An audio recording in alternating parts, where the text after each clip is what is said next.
Welcome to Al Hadi Foundation School.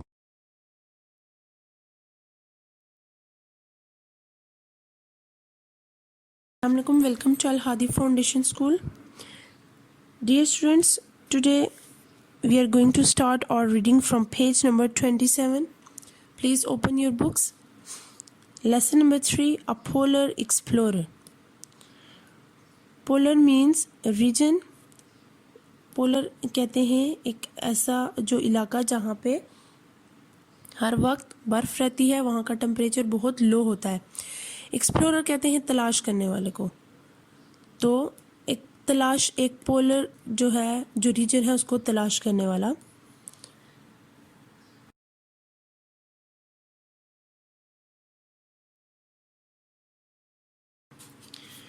So it's a biography of a man who is called Roald Amundsen. Now we are going to start our reading. Roald Amundsen was born in Norway in 1872.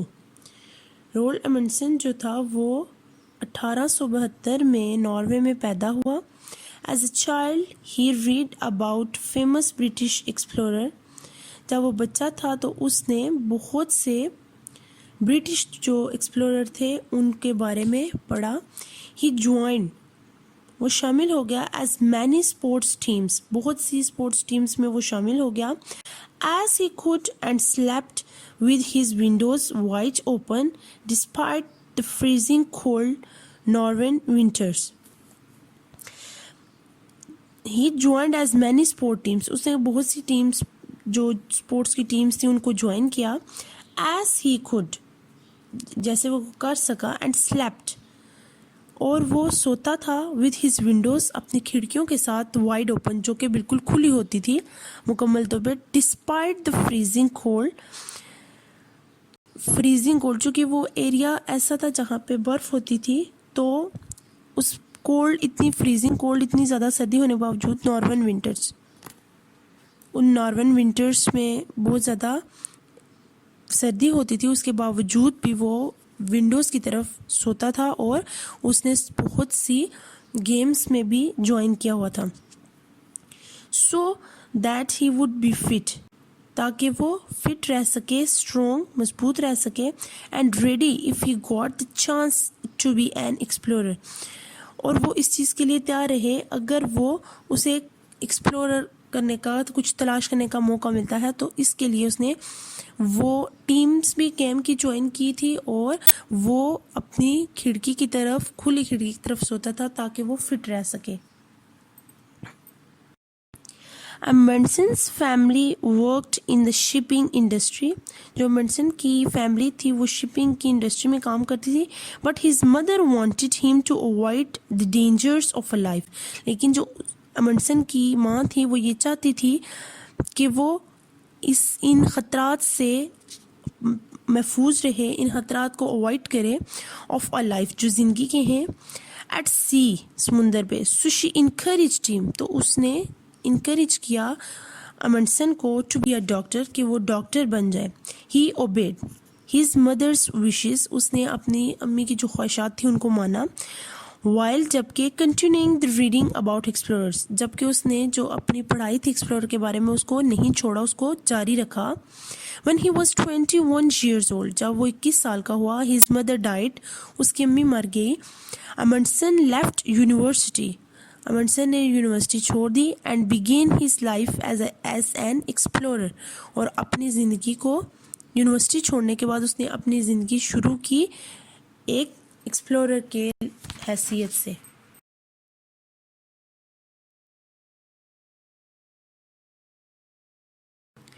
Some of अमंडसन्स achievement. अब यहाँ पे अमंडसन की कुछ achievement दी गई हैं, उनको read out करते हैं. He was the first to pass through the north west passage in the Arctic ocean.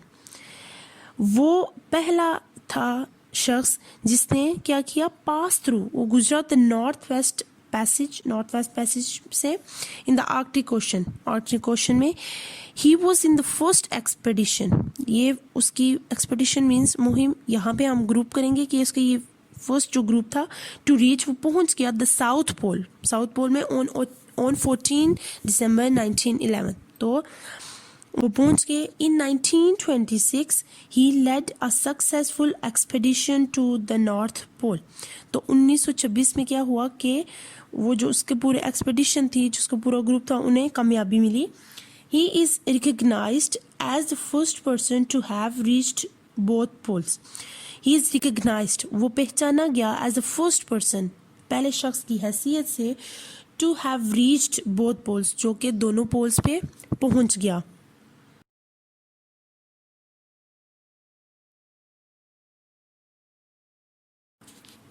In early expeditions, Amundsen was part of the crew. Crew means group. एक भी लोगों का जो ग्रुप होता है उसे कहते हैं। In early expeditions, Amundsen was part of the crew. जो पहली expeditions थी उसमें Amundsen जो था वो एक ग्रुप का पार्ट था। He watched, listened and learned some useful skills. वो क्या करता, देखता, सुनता एंड लर्न और सीखता सम यूजफुल स्किल्स, कुछ यूजफुल जो इस्तेमाल में लाई जा सकती है मारते हैं वो सीखता। Once on a ship trap in ice, एक दफ़ा एक जो शिप थी, जो कश्ती थी, वो ट्रैप्ड इन आइस, वो बर्फ में फंस गई। ही observed how to doctors' hunting skills provided the crew with fresh meat and kept them free from scurvy. Scurvy means disease, एक बीमारी को कहते हैं। जब कश्ती बर्फ में फंस गई, ही ऑब्जर्व, उसने ये मुशाहिदा किया, how the doctors hunting skill, के वहाँ के जो डॉक्टर्स हैं उनकी जो हंटिंग स्किल्स हैं, जो शिकार करने की जो महारतें हैं, प्रोवाइडेड द क्रू, वो क्या करती हैं, प्रोवाइड करती हैं, मुहैया करती हैं, the crew with fresh meat, crew जो वो ग्रुप होता है लोगों का, उसको ताज़ा गोश्त प्रोवाइड करती हैं। एंड केप्ट देम, और उन्हें free, and kept them free, और उन्हें आज़ाद रखती हैं, उन्हें महफूज रखती हैं फ्रॉम स्कर्वी, स्कर्वी जो डिजीज़ है उसे महफूज रखती हैं। स्कर्वी इज़ डिजीज़, यहाँ पे आगे जो है वो इस डिजीज़ को डिस्क्राइब किया गया है। स्कर्वी इज़ डिजीज़, स्कर्वी एक बीमारी है, caused by a lack of vitamin C, जो कि विटामिन सी की कमी की वजह से हो जाती है। It can lead to illness, ये जो है इसकी वजह से बीमारी हो जाती है, बीमार हो जाता है बंदा।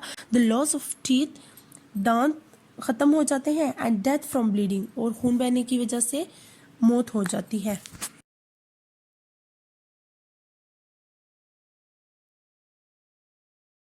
Now move towards the next page, page number 28.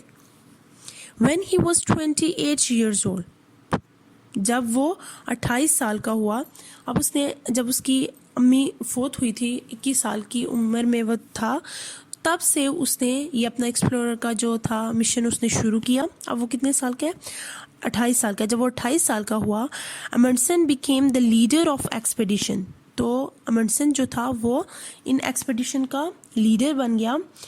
With his own ship, अपनी ज़ाती एक जो शिप थी, अपनी ज़ाती जो कश्ती थी उससे, जिसका नाम क्या था, जोआ। ये GJOA, तो जी जो है वो साइलेंट है, तो हम इसको प्रोनाउंस करेंगे जोआ। तो उसकी जो शिप थी उसका क्या नाम था, जोआ।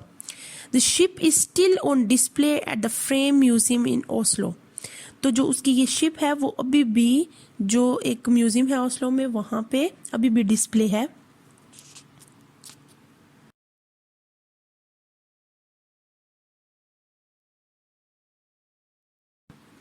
From 1903 to 1906, Amundsen took a crew of 6 men on Joa on an expedition to find a route through the Northwest Passage. 1903 से 1906 तक अमंडसन took a crew of 6 men, तो अमंडसन ने एक जो ग्रुप था जिसमें 6 लोग शामिल थे उनको लिया ऑन जोआ, उसी अपनी कश्ती में जोआ में, ऑन एन एक्सपेडिशन, एक मुहिम के लिए जो निकले, टू फाइंड अ रूट, रास्ता तलाश करने के लिए, through the north west passage, north west passage के लिए। The north west passage is the name of the sea route, तो जो नॉर्थ वेस्ट पैसेज जिसको वो तलाश कर रहे थे वो ऐसे समुंदर का नाम था, समुद्री रास्ते का नाम था, through the Arctic Ocean from the Atlantic to the Pacific. तो नॉर्थ वेस्ट पैसेज जो है वो एक ऐसे समुद्री रास्ते का नाम था जो कि आर्कटिक ओशन के अंदर है और जिसमें अटलांटिक और पैसिफिक से होके गुजरा जाता है। मतलब कि ये जो अटलांटिक है और पैसिफिक, इनमें से गुजर के इस रास्ते को जाया जाता था, नॉर्थ वेस्ट पैसेज को, जिसको वो फाइंड कर रहे थे। Due to the very cold temperature, काफ़ी ठंडे जो टेम्परेचर था उसकी वजह से, the area is frozen over most of the time. बहुत वक्त जो है वो, मतलब काफ़ी टाइम जो है ये फ्रीज, ज़्यादातर ये फ्रीज रहता था area. For a short while each year the ice around the land in the north of Canada can break up enough to allow vessels through. For a short while, यानी कि कुछ अरसे के लिए, each year हर साल में कुछ time ऐसा होता था, the ice around the land, कि जो बर्फ़ थी वो लैंड के इर्द गिर्द होती थी, in the north of Canada, Canada के नॉर्थ में, can break up enough to allow vessels. ठीक है, तो वो वहाँ पे आइस होती थी, तो जो वेसल्स कहते हैं छोटी कश्तियों को, तो छोटी कश्तियाँ वहाँ से गुजर जाया करती थी।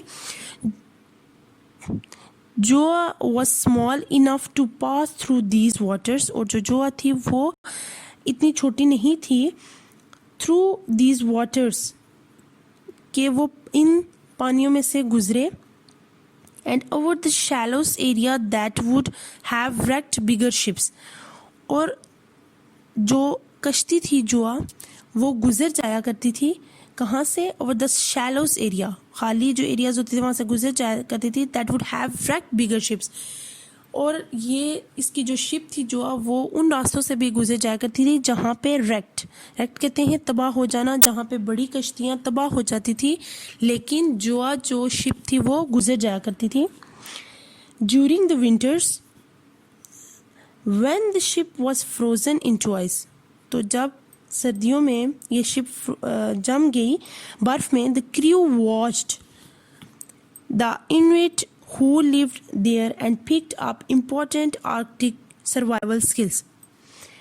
तो जब सर्दियों में कश्ती बर्फ के अंदर जम गई, द क्रू वॉच्ड, तो जो ग्रुप था उन्होंने देखा, the Inuit who lived there, Inuit कहते हैं वहाँ पे जो उस एरिया में रहने वाले, कोल्ड एरिया में रहने वाले रिहायशी लोग हैं उनको कहते हैं।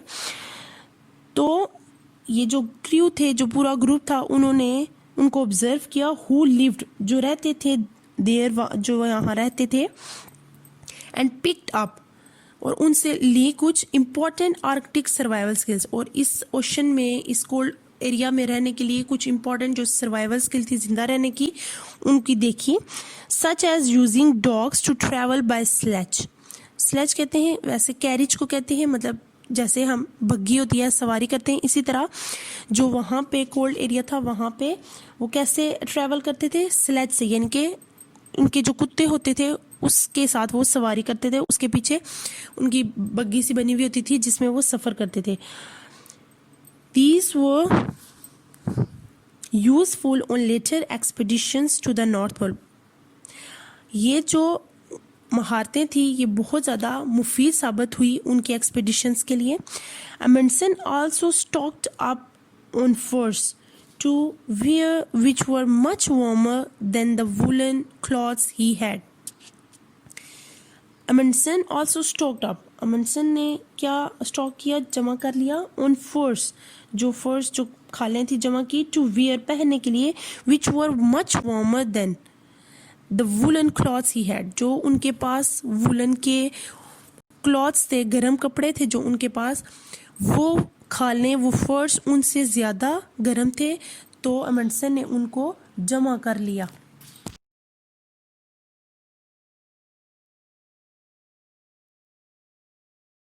Getting to the north pole was a challenge. North pole को गेट करना, हासिल करना, एक वहाँ पे पहुँच जाना एक चैलेंज था। First Amundsen tried to go by ship but it go stuck in ice. First पहले अमंडसन ने कोशिश की टू गो बाय, कि वो वहाँ पे जाए शिप के ज़रिए, but it got stuck in ice, लेकिन वो बर्फ़ में फंस गई। He had to think of another way to achieve his goal and decided to travel by plane. He had to think, उसने सोचा, ऑफ अनदर वे, कोई दूसरा रास्ता, टू अचीव हिज गोल, अपने मिशन को, अपने गोल को हासिल करने के लिए कोई और उसने रास्ता सोचा. And decided to travel by plane, और उसने ये फैसला किया कि वो जहाज़ के ज़रिए सफ़र करें. The first attempt in 1925 was dangerous and unsuccessful. जो उसकी पहली कोशिश थी वो कब थी? 1925 में थी, जो कि ख़तरनाक और कामयाब साबित नहीं हुई. Finally in 1926 Amundsen made it to the north Pole. तो फाइनली आखिरकार 1926 में अमंडसन ने नॉर्थ पोल पे वो पहुंच गया. 3 other people claimed separately to have got to the North Pole before Amundsen, but all of these have been disputed. 3 other people claimed, जो 3 और लोग थे उन्होंने ये क्लेम किया, वो शिकायत की सेपरेटली, अलहदा हुए, to have got to the North Pole before Amundsen. तो उन्होंने इस बात का क्लेम किया कि वो अमंडसन से पहले उस लैंड पे, नॉर्थ पोल पे पहुंचे. But all of these have been disputed, लेकिन इनमें मुतनाज़ा था, यानी कि किसी को भी यकीन नहीं था कि वो ठीक कह रहे हैं. अमंडसन उनसे पहले उस नॉर्थ पोल पे पहुंचा.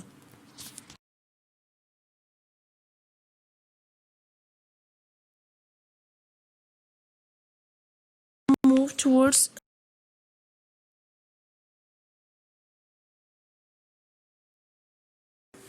सो स्टूडेंट्स, अब हम इसकी ये बायोग्राफी जो लिखी गई है इसको स्टार्ट करते हैं. One day, 2 of the boys and I were standing on the deck when one of them exclaimed, "There is a caribou."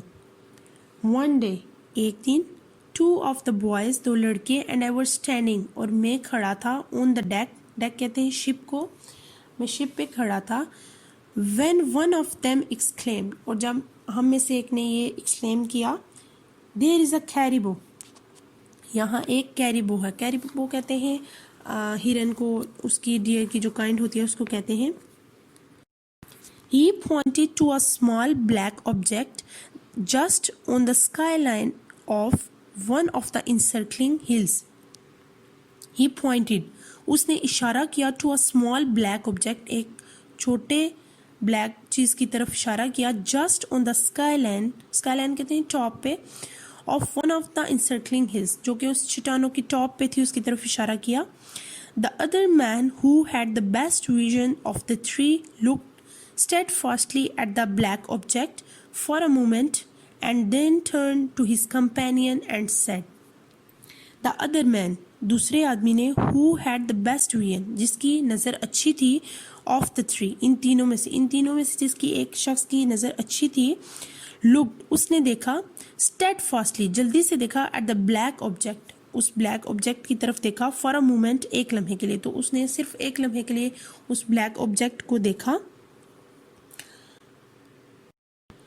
And then turn to his companion, और फिर क्या हुआ, वो मुड़ा अपने साथियों की तरफ, एंड सेड, और कहा, दैट कैरिबो वॉक्स ऑन 2 legs, कि ये जो कैरिबो है ये 2 टांगों पे चलती है.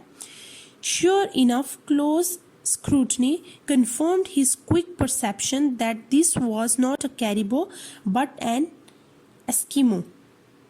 Sure enough, यकीनन, close scrutiny, scrutiny कहते हैं जांच पड़ताल को, जांच पड़ताल के बाद confirmed, ये confirm हुआ, his quick perception, कि जो उसका अचानक से वो जो देखना था, that this was not a caribou, कि ये कैरिबो नहीं है, but an Eskimo, तो ये कैरिबो नहीं है, स्कीमो है. और स्कीमो जैसे हमने पीछे पढ़ा था, इनविच, वहाँ के जो रिहायशी लोग हैं, जो वहाँ पे रहते हैं, नेटिव्स हैं, तो ये उन्हीं के लिए ये स्कीमो भी यूज़ हुआ है.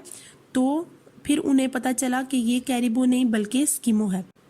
Some other 2-legged caribous joined the first until 5 figures were outlined against the sky.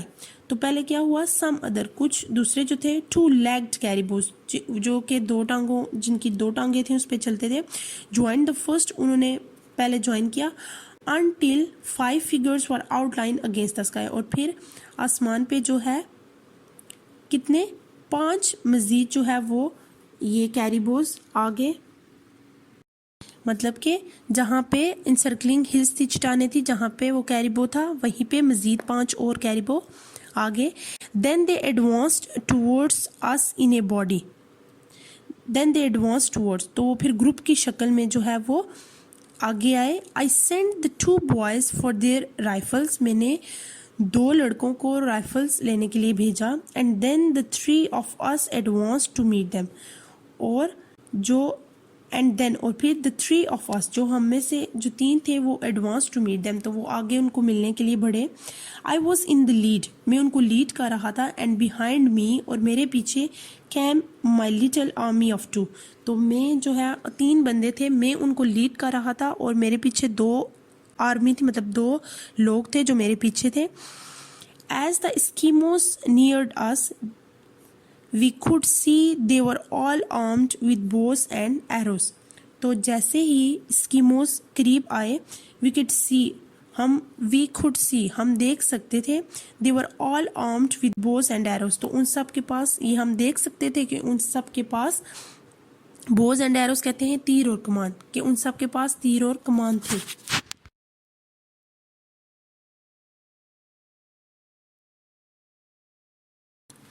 This began to look like a ticklish situation.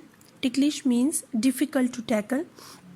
This began, ये शुरू हुई, to look like a ticklish situation, तो ये एक मुश्किल situation जो है ये शुरू हुई. We had no way of knowing whether their intentions were friendly or hostile. Intention means इरादे, hostile कहते हैं against होना, दुश्मनी. We had no way of knowing, हमारे पास जानने का रास्ता नहीं था, whether their intentions were friendly or hostile, कि उनकी जो इरादे हैं वो दोस्ताना हैं या वो हमारे दुश्मन हैं, हमारे खिलाफ हैं. Certainly they were equipped for war, यकीनन वो जंग के लिए तैयार थे. However there was nothing to do but meet them face to face. However ताहम there was nothing, यहाँ कुछ नहीं था to do करने के लिए, but meet them face to face, लेकिन face to face मुलाकात के अलावा कुछ भी नहीं था. The 2 parties proceeded to within about 15 paces and then halted. Proceed होता है आगे बढ़ना. The 2 parties मतलब स्कीमोस और हम जो थे, हमारी जो आर्मी थी वो प्रोसीडेड आगे बढ़े, to within about 15 paces 15 कदम तेज़ी से आगे बढ़े. एंड देन हॉल्टेड, और फिर रुक गए. I then turn to my army, फिर मैं अपनी जो टीम थी, जो आर्मी थी, उसकी तरफ मुड़ा. एंड इंस्ट्रक्टेड देम, और उनको ये हदायत की. ऑस्टेंटेशियसली कहते हैं दिखावे के तौर पे, तो मैंने उनको ये हिदायत की कि वो क्या करें दिखावे के तौर पे. To throw their rifles on the ground, कि वो अपने जो राइफल्स हैं वो ग्राउंड पे फेंक दें. आई देन टर्न टू द स्कीमोस, और फिर मैं स्कीमोस की तरफ मुड़ा. There leader seeing this Pacific, तो जो उनका लीडर था वो इस चीज़ को इसको देख रहा था. पैसिफिक मूव, जो स्पेशली इन्होंने अपनी राइफल ज़मीन पे रखी, उसको ये देख रहा था. Imitated it by turning to his followers and uttering to command. Imitate होता है नकल करना, हू बहू वैसे ही करना. imitated it by turning to his followers, तो उसने अपने फॉलोअर्स को जो है वो अटर्निंग अ कमांड, एक कमांड दे, हुक्म दिया कि वो भी इसी तरह करें. they obeyed by throwing their bows and arrows on the ground. they obeyed, उन्होंने हुक्म माना, by throwing their bows and arrows on the ground, तो उन्होंने अपने लीडर का ये हुक्म माना, उन्होंने अपनी जो तीर और कमान थे वो ग्राउंड पे फेंक दिए. I was unarmed and advanced toward them. I was unarmed, मैं जो वेपन्स थे उनके बगैर था, बिल्कुल खाली था. and advanced towards them, और बगैर किसी वेपन के मैं उनकी तरफ बढ़ा.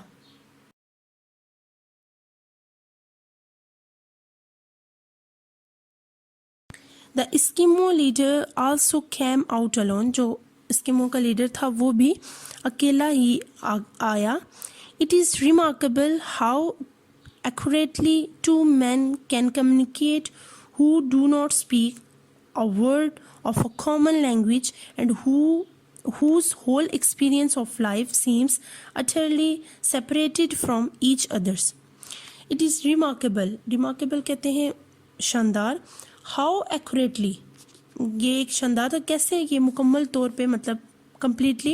Two men can communicate, कि दो आदमी बात कर सकते हैं, who do not speak a word of a common language, के जिनको कॉमन आम जुबान का एक या दो लफ्ज़ भी बोलना नहीं आते, and whose whole experience of life, और जिनकी ज़िंदगी का जो पूरा एक्सपीरियंस है seems दिखाई देता है utterly separated from each other, एक दूसरे से बिल्कुल अलग दिखाई देते हैं।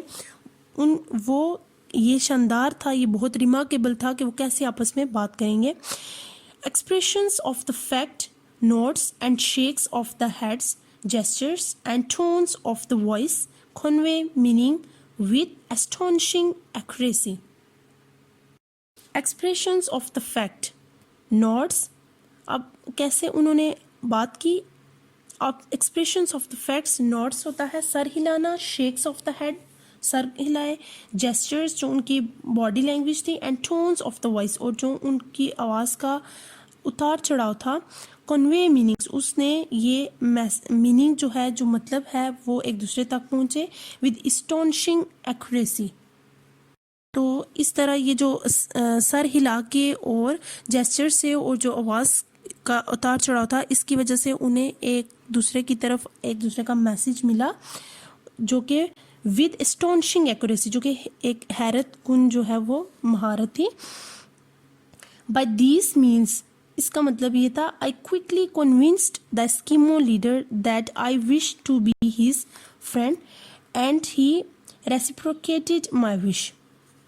Bye this means I quickly convinced, मैंने जल्दी से कन्विंस कर लिया, द एस्किमो लीडर, एस्किमो के लीडर को, दैट आई विश्ड, और मैंने ये विश की, टू बी हिज फ्रेंड, उसका दोस्त बनने की, and he reciprocated my wish, और इसने जो मेरी ख्वाहिश थी वो मान ली। Soon we were all friendly and I invited them down to our ship, जल्द ही वी वर ऑल फ्रेंडली, हम दोस्त बन गए, and I invited them down to our ship, और मैंने उन्हें अपनी शिप की तरफ आने के लिए दावत दी।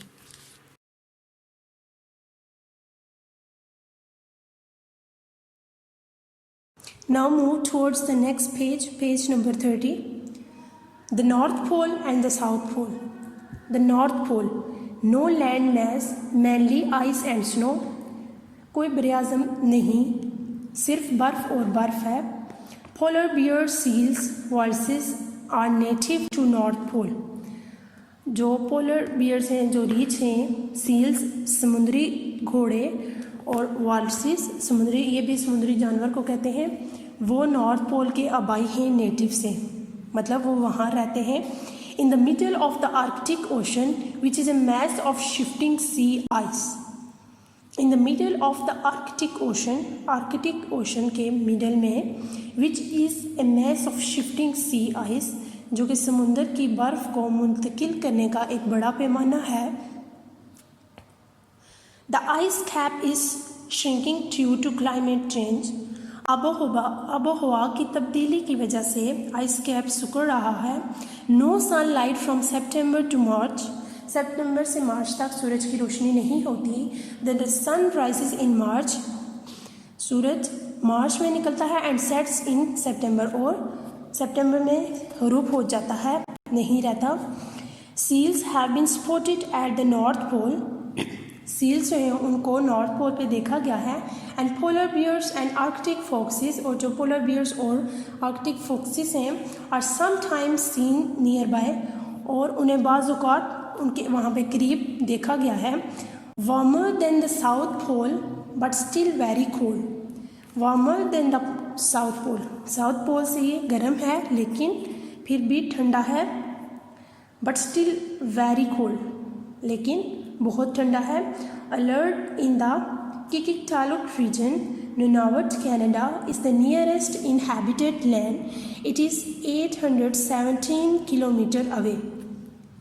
Alert in the Kikiktaluk region में Nunavut, Canada is the nearest inhabited land, और जो किकिकटालुक रीजन में Nunavut, Canada जो है वो करीब तरीन आबाद ज़मीन है। It is 817 किलोमीटर अवे, और ये 817 kilometre.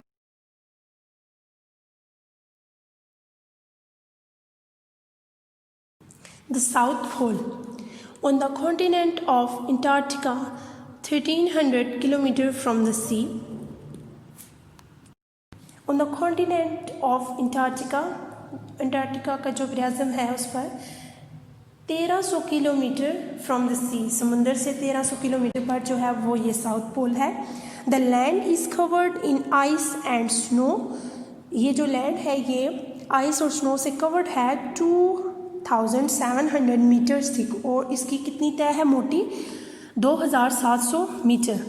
No sunlight from March to September, और इसमें सूरज की रोशनी मार्च से सितंबर तक नहीं होती। The sun stage on the horizon from September to March. The sun stage, sun कायम रहता है ऑन द हॉरिजॉन, उफक पर, फ्रॉम सितंबर टू मार्च, सितंबर से मार्च तक सूरज जो है वो उफक पर रहता है। Colder than the north pole, और ये जो है नॉर्थ पोल से ठंडा है। Scientists live all year round in the U.S. Amundsen Scott Ice Station. Scientists live all year. Scientists सारा साल रहते हैं round in the, इसके गिर्द US Amundsen Scott Ice Station, जो US Amundsen का Scott Ice Station है उसके गिर्द रहते हैं। Lichens and moss can be found in some parts during summer. Lichens कहते हैं कि जो डिजीज़ होती हैं, स्किन डिजीज़, जल्दी बीमारियाँ होती हैं, और मॉस दलदल जो कीचड़ वाला एरिया होता है उसको कहते हैं। Lichens and moss can be found in some parts during summer. गर्मियों के दौरान कुछ हिस्सों में लाइकेंस और मॉस पाई जाती हैं। सो ये था the south pole. This is it for today. Thank you so much. अल्लाह हाफिज़।